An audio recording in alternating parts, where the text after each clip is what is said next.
எடப்பாடி பழனிசாமி சொன்னார், ஓபிஎஸ் வந்து அதிமுகவுக்குள்ளே இருந்தார் அப்படின்னா அதிமுகவை பிஜேபியோட அடகு வச்சிருவார், பிஜேபியோட கூட்டணி வைக்க நிர்பந்திப்பார், இப்படியெல்லாம் வந்து ஒரு குற்றச்சாட்டுகளை வச்சாங்க. எடப்பாடி பழனிசாமி பின்னாடி இருக்கிறவங்க எல்லாரும் ஒரே மாதிரி செய்தியாளர் சந்திப்பில் எல்லாருமே இப்படி பேசினாங்க. ஒற்றை தலைமைக்கு ஆசைப்பட்டு ஐயா ஓபிஎஸ் அவர்கள் மீது என்னென்ன குற்றச்சாட்டுகளை வைக்க முடியுமோ அந்த மாதிரியான குற்றச்சாட்டுகள்லாம் வச்ச எடப்பாடி பழனிசாமி இன்றைக்கி யார் காலில் விழுந்திருக்கிறார் அப்படின்னு சொல்லி மக்களுக்கு தெரியுதா? அதே பிஜேபியோட தான் கூட்டணி வச்சிருக்கிறாரு, அதே பிஜேபி கிட்ட தான் அதிமுகவை அடகு வச்சிருக்கிறார். ஐயா ஓபிஎஸ் அவர்கள் அதிமுகவில் இருக்கும்போது பார்த்திங்கன்னா அதிமுகவை எதுவுமே செய்ய முடியாமல் இருந்துச்சு பிஜேபி. இன்றைக்கி வந்து எடப்பாடி பழனிசாமி பிஜேபியோட கூட்டணி வச்ச உடனே பார்த்திங்கன்னா எடப்பாடி பழனிசாமி பிஜேபி என்ன நினைக்கிறதோ அதை அப்படியே வந்து பேசுகிறார். ஒவ்வொரு இடங்கள்லையுமே அதை அப்படி பேசிக்கிட்டே வர்றார். இன்றைக்கி வந்து கோயம்புத்தூரில் அவர் பேசினார் இல்லையா, கோயம்புத்தூரில் பேசின பேச்சை பார்த்திங்கன்னா விழுப்புரத்தில் போய் நான் பேசலை அப்படின்ட்டார். கோயம்புத்தூரில் என்ன பேசினார்? திமுகவுக்கு அந்த கோயில் உண்டியில் தான் ஒரு கண், அந்த கோயில் பணத்தை எடுத்து தான் கல்லூரிகள் வந்து கட்டுறாங்க அப்படின்னு சொல்லி பேசினார். ஏன் கோயிலில் இருக்கக்கூடிய அந்த பணங்களை, மிச்சமான பணங்களை எடுத்து கல்லூரிகள் கட்டக்கூடாதா?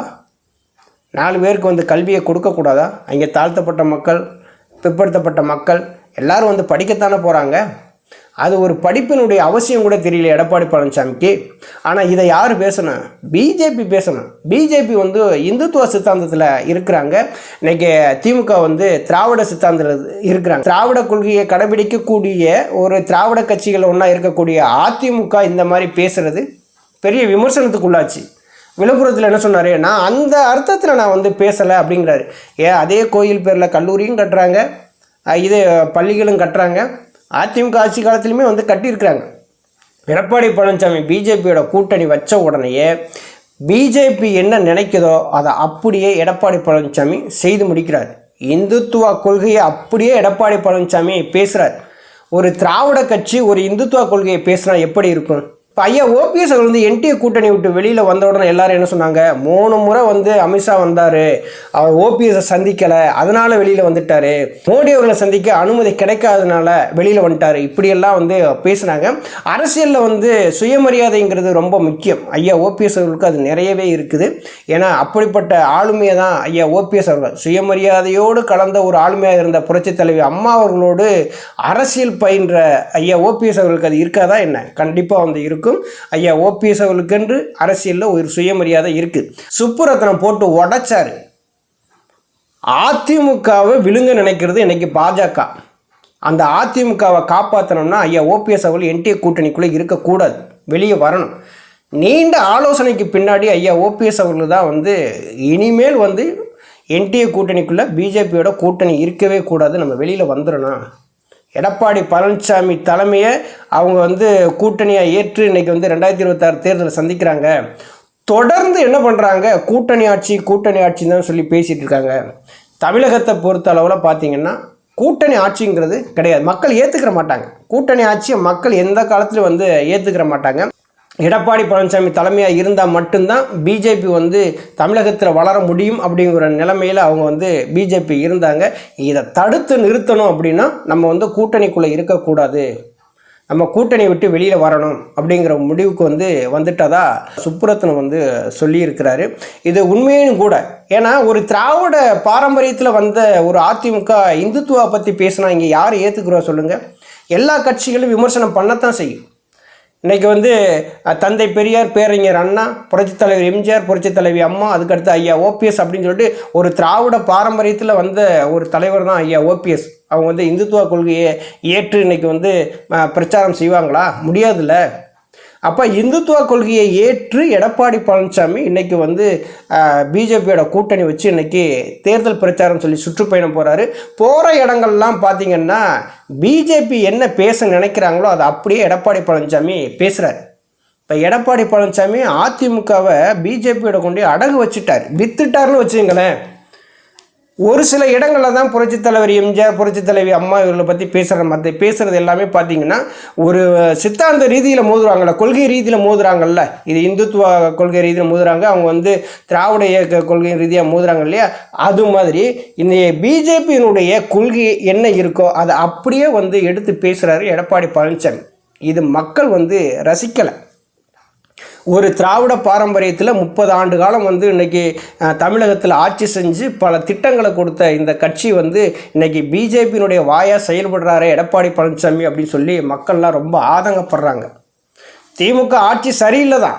திமுக மக்கள் மத்தியில் மிகப்பெரிய ஒரு ஆதரவை பெற்று இந்த ஆட்சி நடக்குதான்னா கிடையாதா. தினந்தோறும் கொள்ளை, கற்பழிப்பு, போதைப் பொருள் எல்லாமே நடமாட்டம் சர்வசாதாரணமாக இருக்குது. சட்ட ஒழுங்கு பிரச்சனையும் அதே மாதிரி தான் இருக்குது.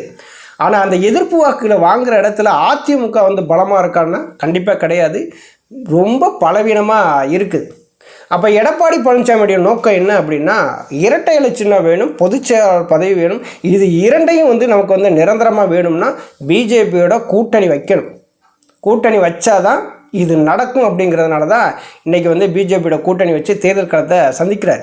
ஐயா ஓபிஎஸ் அவர்கள் என்ன நினைக்கிறாங்க, இவர் பிஜேபி சார்ந்து இப்படி போகிறதுனால, அவர் இந்துத்துவ கொள்கையை கையில் எடுத்து எடப்பாடி பழனிசாமி போகிறதுனால நாளைக்கு அதிமுகவை கொண்டு போய் பிஜேபியோட இணைச்சிருவார், இவர் பிஜேபி கொண்டு அடகு வச்சாலும் வச்சிருவார்.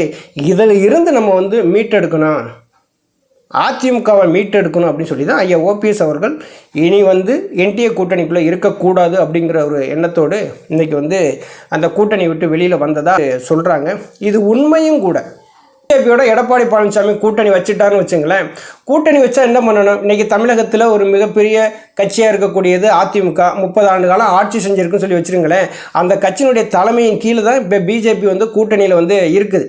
இப்போ மேலே ஆள்றோங்கிறதுக்காக எடப்பாடி பழனிசாமியை தொடர்ந்து மிரட்டிக்கிட்டே இருக்காங்களா? ஆனால் எடப்பாடி பழனிசாமினால் பதில் சொல்ல முடியலை. 3 முறை அமித்ஷா அவர்கள் தமிழ்நாடு வர்றாங்க, கூட்டணி ஆட்சி தான் அப்படின்னு சொல்லி உறுதிப்படுத்துகிறாங்க. இன்றைக்கி நயினார் நாகேந்திரனும் கூட்டணி ஆட்சி தான் அப்படிங்கிறாரு. ஆனால் முதலமைச்சர் எடப்பாடி பழனிசாமி தான் அப்படின்னு சொல்கிறார். அதாவது எப்படின்னா, மாப்பிள்ளை அவர் தாங்க, போட்டிருக்க சட்டை பேண்ட்டெல்லாம் எங்களோடதுங்க அப்படிங்கிற மாதிரி தான் அந்த இது இருக்குது. அண்ணாமலை என்ன சொல்கிறாரு, தமிழகத்தை பொறுத்தளவோட கூட்டணி ஆட்சிலாம் கிடையாதுங்க, இங்கே பாஜக ஆட்சி தான் அப்படின்னு சொல்கிறார்.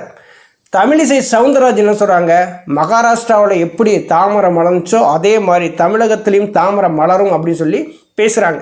மகாராஷ்டிராவில் எப்படி தாமரை மலர்ந்துச்சு, சிவசேனா 2ஆக பிரிஞ்சு சிண்டே ஒரு பக்கம் கொண்டு போனாங்க. பிஜேபி சிண்டேவோட கூட்டணி வச்சு சிண்டே தலைமையில் அங்கே ஆட்சி நடத்தினாங்க. அதுக்கு நடந்த எலெக்ஷனில் என்னாச்சு, பிஜேபி ஜிண்டேவோட கூட்டணி வச்சு பிஜேபி தனிப்பெரும்பான்மையோட ஆட்சியை பிடிச்சி இன்றைக்கி மகாராஷ்டிரா அவங்க ஆட்சி செய்கிறாங்க. மகாராஷ்டிராவில் சிவசேனா கட்சியை எப்படி உடச்சி பிளவுபடுத்தினாங்களோ அதே மாதிரி தமிழகத்திலையும் நம்ம அதிமுக தலைமையில் நம்ம கூட்டணி அமைச்சு நம்ம தமிழகத்தில் காலூன்றணும் அப்படின்னு சொல்லி தான் அவங்களுடைய வேலையை செய்கிறாங்க. கூட்டணி ஆட்சி அப்படின்னு சொல்லி பிஜேபியினுடைய தலைவர்கள் எல்லாருமே பேசும்போதும் ஐயா ஓபிஎஸ் அவர்களோட செய்தியாளர் சந்திப்பு கேட்குறாங்க, இங்கே கூட்டணி ஆட்சி அப்படிங்கிறதுக்கு இங்கே இடமே இல்லை அப்படிங்கிறத ரொம்ப தெளிவாக பேசுகிறாங்க. மக்கள் ஏற்றுக்கிற மாட்டாங்க.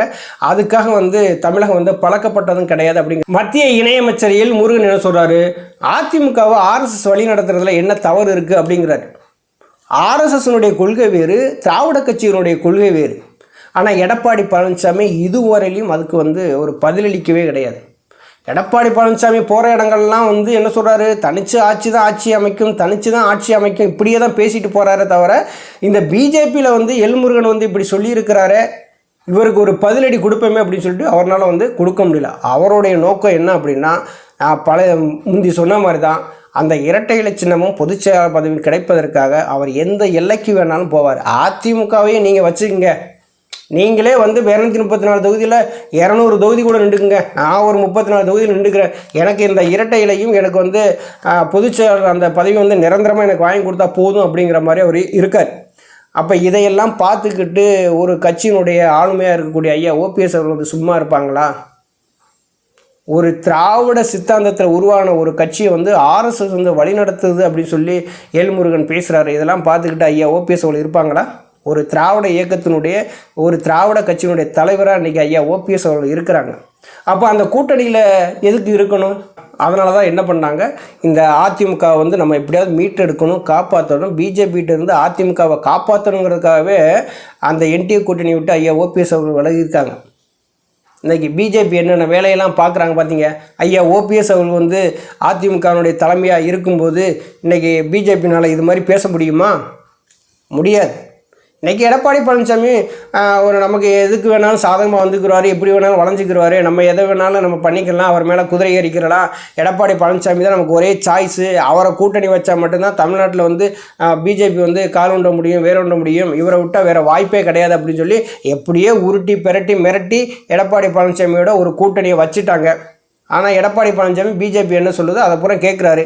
அதிமுகவுடைய தலைமையாக ஐயா ஓபிஎஸ் அவர்கள் வந்தால் மட்டும்தான் இங்கே வந்து 2026 வந்து அம்மானுடைய ஆட்சி அமைக்க முடியும் அப்படிங்கிறத எல்லா அதிமுக தொண்டர்களுமே வந்து விரும்புகிறாங்க. எடப்பாடி பழனிசாமியை எந்த அதிமுக தொண்டனும் வந்து விரும்பலை. நன்றி, வணக்கம்.